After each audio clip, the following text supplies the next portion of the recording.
So I don't really urge you to follow after me because I've been strongly discouraged from doing this. But this is the second offering I put out to Papa Legba in response to dreams that I've had.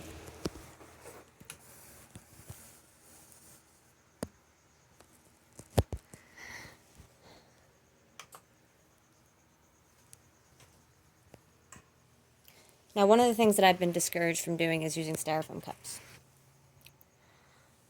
But because I'm a bit of a perfectionist, I have to actually set realistic limits to what I do for these dream offerings because they're supposed to be quote-unquote simple. When I do full rituals, it's a lot more advanced. I'll use crystal goblets. I incorporate a lot of other elements that I wouldn't incorporate into a dream offering. These are supposed to be very simple. I'm not even asking for anything. If I dream about an entity, then my response is to try to put out an offering that relates to that entity. And in doing so, I research the entity and I learn things about them. So in the case of the styrofoam cup, first of all, I don't leave them out littered. Like, they sit in front of my house in a box to keep them safe, and then I'll leave them out usually for several days. For this one, I've only left out for 2 days for the last offering because I had to put out another offering. I did one to Satan yesterday, and then I had to get back on Papa Legba. But I don't leave the styrofoam cups everywhere. And I put a lot of detail into this symbol. So it's not intended to be disrespectful. People are going to take it.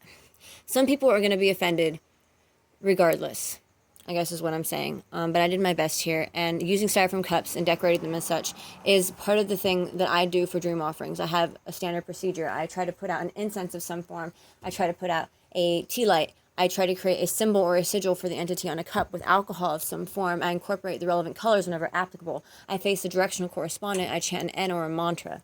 For the case of Papa Legba, I've decided upon, and this is, again, it's the second offering I did to him. Last time, the first one I did, I also buried 2 keys at the park, which is where I'm going to do this offering as well, which is the place of my original demon summoning, so it's a special place to me. But for him, for incense, I am using pipe tobacco and a burner.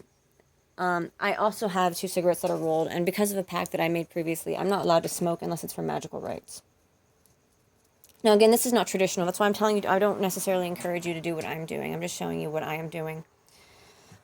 But so on the cigarettes, when I roll them for magical rites, I try to draw like symbols or sigils or the name of an entity on the filters. It's just something cute I do, I guess. In the case of Papa Legba, because his design is so complex, as you can see here, apparently it's supposed to incorporate things like gates and like a cane, potentially, because he's often depicted as being elderly. But there's no way I could draw that on the cigarette filter. So I just try to draw a key in his name. Or it's kind of a fond or familiar name that people use, Papa Legba. And then on the back of this tea light, because I've also started trying, I bought a bunch of paints specifically to paint sigils on the back of these tea lights.